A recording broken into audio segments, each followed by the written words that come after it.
The air hung thick and cold over Lake Superior in November 1975, heavy with the premonition of winter. But the real cold, the deep, bone-chilling dread, was only just beginning to set in. This is the story of the Great Lakes, vast inland seas so immense they hold 20% of the world's fresh surface water. They are the engine of American industry, the liquid highway that hauled the raw materials, the iron ore, the grain, the coal that built the nation. Yet they are also a graveyard, a place where, over centuries, thousands of ships have been swallowed without a trace, claiming over 30,000 lives. It is a place of unbelievable tragedy, often silent and hidden beneath the waves. The biggest of these inland oceans, Lake Superior, is the most treacherous. Its waters are so cold they preserve wrecks for generations, and its storms are so violent they can snap a 700-foot-long steel ship in half as easily as a toothpick. Our story, the one that grips the American imagination perhaps more than any other, begins not in the 19th century of sail, but in the modern age, with a ship considered a floating marvel of engineering, the SS Edmund Fitzgerald. At 729 feet long, she was, when launched in 1958, the largest vessel on the Great Lakes and a testament to American industrial might. Fast, sleek, and powerful, she was nicknamed the Titanic of the Great Lakes, a comparison that would become chillingly ironic. She was the queen of the lakes, hauling iron ore pellets or taconite from the Minnesota mines to the steel mills of Detroit and beyond. Her story is not just a maritime mystery, it's a window into the economic heart of post-war America. The Last Voyage. In the late afternoon of November 9, 1975, the Fitzgerald, fully loaded with 26,000 tons of taconite, cleared the Burlington Northern Dock in Superior, Wisconsin. Her destination was a steel mill near Detroit, Michigan. The weather forecast was standard November bluster, a gale warning, but nothing Captain Ernest M. McSorley, a seasoned veteran of the lakes, hadn't faced 100 times before. She traveled in tandem with a smaller ship, the SS Arthur M. Anderson, commanded by Captain Bernie Cooper. For a time, it was routine, two giant steel beasts plowing through the vast gray expanse of Lake Superior. But on November 10th, everything changed. A vicious low-pressure system, a true November Witch of November storm, unexpectedly intensified and shifted course. Winds screamed up to 70 knots, or 81 miles per hour, and waves rose to heights reported at 35 feet, churning the lake into a monster. McSorley, on the Fitzgerald, realized the gravity of the situation and radioed Cooper, deciding to change their course to the relative shelter of the Canadian shore.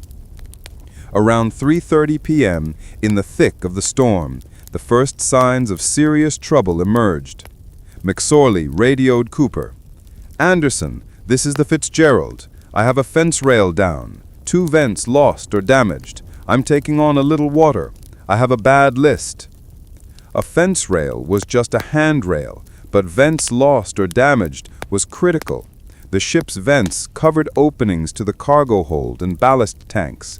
If they were gone, the waves were pouring thousands of gallons of water into the ship's internals. The list meant the ship was leaning dangerously to one side. A 729-foot ship, already weighted down with 26,000 tons of cargo, taking on water in a hurricane-force gale, it was a recipe for disaster. The Anderson kept pace, navigating by pure luck and intuition, as radar signals began to fail in the blinding snow and violent waves. Cooper radioed the Coast Guard, and then the Fitzgerald, offering to lead them to safety. At 7:10 p.m., Captain Cooper made his last successful radio contact with the Fitzgerald. Cooper to McSorley. "Fitzgerald, this is the Anderson. Have you checked down? It looks like you're making some good time." McSorley, calmly. "We are holding our own." It was a laconic, almost understated phrase the last 29 souls of the Edmund Fitzgerald would ever transmit. 10 minutes later, the Anderson lost the Fitzgerald's blip on its radar. Cooper hailed the Fitzgerald repeatedly. Silence. He tried hailing any nearby ship. Silence. The greatest ship on the Great Lakes, the symbol of its industrial might, vanished completely from the face of the earth between one radar sweep and the next, swallowed whole by the unforgiving depths of Lake Superior. The immediate aftermath and the mystery. The storm raged for another 2 hours before slowly beginning to subside. The SS Arthur M. Anderson, risking its own life and crew, turned back into the still howling gale to search for its companion. They found only a few pieces of debris, 2 battered lifeboats, one already crushed, and a life ring with the ship's name. There were no survivors, and no bodies were ever recovered. All 29 crewmen simply disappeared from the face of the earth between one radar sweep and the next, swallowed whole by the unforgiving depths of Lake Superior. The sinking of the Edmund Fitzgerald immediately became a national fixation. It was the first time in memory a ship of its size and modernity, equipped with all the latest navigation and safety gear, had simply vanished. It was the maritime equivalent of a modern jumbo jet disappearing mid-flight. A massive search began, and by the summer of 1976, the wreck was finally located by the U.S. Navy's deep-water submersible, the Curve 3, lying in 2 large pieces in 530 feet of water, about 17 miles from the relative safety of Whitefish Bay. And here the historical puzzle deepens. How did it happen? The official Coast Guard investigation suggested a catastrophic structural failure, possibly due to a rogue wave or the cumulative stress of the storm, combined with inadequate closure of the ship's massive cargo hatches, allowing water to slowly enter and overwhelm the vessel. But Captain McSorley was renowned for his caution and attention to detail. Could a small amount of water have overcome a giant of the seas so quickly? Maritime experts and surviving Great Lakes captains proposed many alternative theories, each more terrifying than the last. The rogue wave theory. The ship was hit by 3 successive giant waves, a phenomenon known as the Three Sisters, that overwhelmed the already damaged ship's superstructure and pushed the bow beneath the water, plunging the entire vessel to the bottom in seconds. The shoaling theory. While passing near a dangerous area of underwater sandbars called the 6 Fathom Shoals, the massive ship's hull may have hogged or sagged, bent under wave action, scraping the bottom and causing fatal damage that led to the earlier reported list. The topside damage theory. The immense waves of the storm literally crushed the ship's deck, allowing water to pour into the cargo hold and cause the sinking. The stern section was found upside down, possibly indicating it flipped as it sank. The structural failure theory. The Fitzgerald was known to have experienced previous structural issues. Perhaps the massive ship, already weakened, simply broke apart on the surface before it sank. The fact that the ship was found in 2 large pieces, roughly 170 feet apart, supports this, but the direction of the break remains debated. The Great Lakes carriers fiercely debated the official findings, feeling the Coast Guard put too much blame on the crew and not enough on the severity of the unprecedented storm. The true, final moments of the SS Edmund Fitzgerald remain an enduring, unanswerable question. The ship's final resting place is a protected gravesite, visited by submersible research teams, and it remains a permanent memorial to the crew and all the sailors of the Great Lakes. The bell of the Fitzgerald was recovered in 1995 and is on display at the Great Lakes Shipwreck Museum. a solemn monument to the disaster. The story's power for a U.S. audience is immense.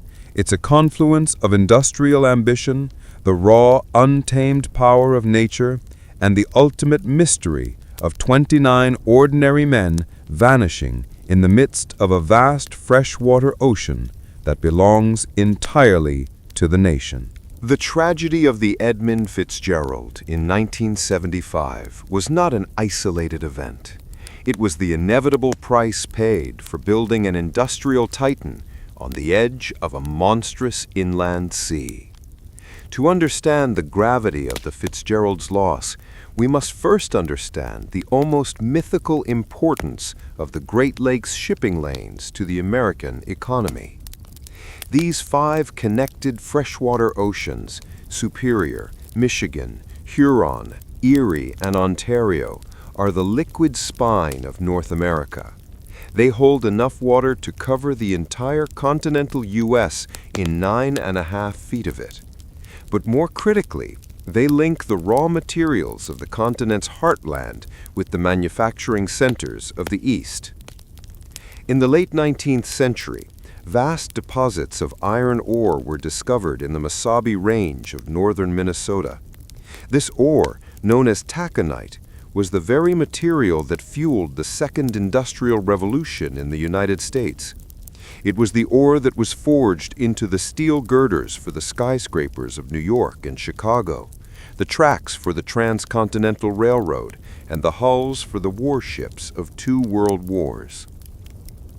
The challenge was geography. How do you get millions of tons of heavy, bulky ore from the remote Minnesota wilderness to the steel mills of Pittsburgh, Cleveland, and Detroit? The answer lay in the water. The Lakers, the long, distinctive cargo vessels of the Great Lakes, were born. Unlike ocean-going vessels, Lakers are designed with a unique architecture: a blunt, high bow containing the bridge, a vast, flat expanse of cargo hold, and a separate housing for the engine room and crew quarters at the stern. This design maximizes cargo space for low-density materials like grain and high-density ones like ore. The miracle of the Soo locks. The entire system hinged on a masterpiece of American engineering, the Sault Ste. Marie canals, known universally as the Soo locks. Lake Superior sits about 21 feet higher in elevation than Lake Huron. This difference is punctuated by rapids at Sault Ste. Marie, making the natural waterway impassable. Beginning in the mid-19th century, the U.S. Army Corps of Engineers built and continually expanded a system of massive locks, water elevators, to raise and lower ships between the lakes. The sheer scale of the operation is staggering. By the time the Fitzgerald was launched in 1958, she represented the apex of this economic machine, 729 feet long, built specifically to the maximum dimensions of the largest lock, the Po lock. She was literally designed to carry the most iron ore possible, as quickly as possible, to keep the mills running 24/7. The men who sailed these ships were a distinct class of sailor. They didn't battle the salt spray and tropical storms of the open sea. They battled the unpredictable, dense fogs, the choking ice, and the fast-rising short-period waves of the freshwater lakes, waves that could be far more dangerous than the long swells of the ocean. The historical graveyard, the White Hurricane. For every technological advancement that made the Lakers safer, Lake Superior and its sister lakes provided a ferocious reminder of who was truly in charge. The Fitzgerald was simply the most famous victim of a historical graveyard that holds an estimated 6,000 shipwrecks and 30,000 lost lives. The sailors of 1975 knew the stories of the historical disasters, and none loomed larger than the Great Lakes Storm of 1913, often called the White Hurricane. In November 1913, a blizzard of unprecedented fury descended upon the lakes. For 4 days, hurricane-force winds, up to 90 miles per hour, battered the waters, generating colossal waves of 35 to 40 feet. It was a disaster that wiped entire ships from existence in mere minutes. In one devastating 16-hour period, 12 major vessels sank and nearly 30 were grounded. Over 250 sailors were killed. The ships lost in the White Hurricane, such as the SS Charles S. Price, which was found completely upside down, were often much smaller than the Fitzgerald, but the method of their demise was identical. A sudden, violent environmental catastrophe that structural design could not withstand. The Price was found with its hull ripped open, suggesting it was broken by the immense forces of the waves while still on the surface. This history of sudden, violent destruction underscores the Ghost Fleet legend. The sheer terrifying speed with which the lakes can claim a ship, leaving behind no time for a distress signal or a lifeboat launch, defines the Fitzgerald's mystery. The anatomy of a sinking. Conflicting theories.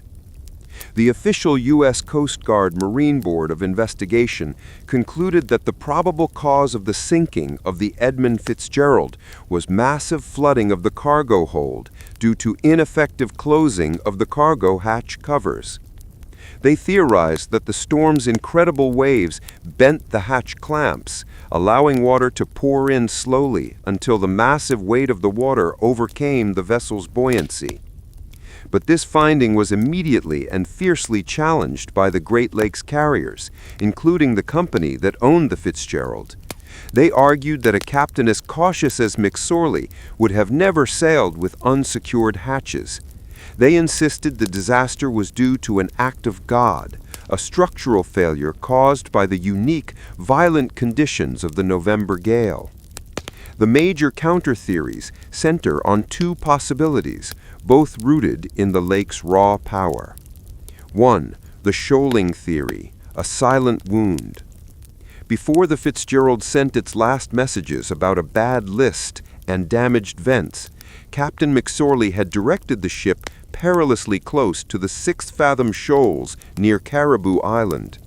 The Arthur M. Anderson's captain, Cooper, believed the Fitzgerald may have briefly grounded or scraped the lake bottom in the heavy waves. A grounding wouldn't necessarily sink the ship immediately, but it could inflict a massive, invisible tear in the bottom of the hull. This damage, hidden below the waterline, would allow water to pour in, slowly overwhelming the pumps and creating the list that McSorley reported. The ship would have been a ticking clock, taking on water in the heavy seas until finally its integrity failed catastrophically. The rogue wave theory, the Three Sisters. The most popular and compelling counter-theory among mariners is the rogue wave phenomenon, specifically the Three Sisters. In a large body of water, wave trains can synchronize, combining their energy to form a monstrous, towering wall of water far larger than the surrounding waves.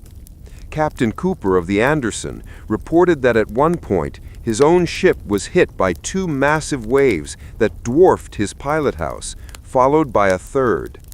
He later surmised that the Fitzgerald, only miles ahead, could have been struck by an even larger, more powerful set of 3 rogue waves.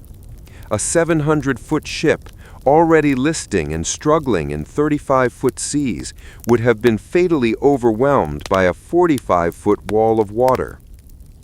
The first wave could have smashed the bridge structure and hatches, the second could have completely submerged the bow, and the third could have driven the entire vessel deep underwater, causing the hull to snap under the immense pressure change. This theory explains the ship's rapid disappearance and the location of the wreck in 2 separate and widely spaced pieces, suggesting a sudden, violent break on the surface. The cultural echo, Lightfoot's Ballad. For the American public, the factual investigations and technical debates were secondary to the sheer emotional impact of the loss. The mystery resonated deeply because it struck at the heart of the national character, the belief in technology, human mastery, and the idea that in 1975, a ship of that magnitude simply should not be allowed to vanish. The Fitzgerald's tragedy was cemented into the national consciousness not by a government report, but by a song, Gordon Lightfoot's The Wreck of the Edmund Fitzgerald. Released in 1976, the folk ballad became a massive commercial hit and an enduring piece of Americana. Lightfoot's haunting, melancholy lyrics perfectly captured the factual details, the stark beauty of the lake, and the ultimate unknowability of the disaster. The wind in the wires made a tattletale sound, and a wave broke over the railing, and every man knew, as the captain did too, 'twas the witch of November come stealing. The song did more than recount the facts.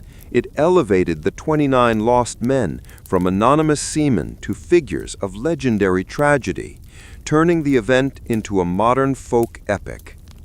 The song's popularity, particularly in the US and Canada, ensured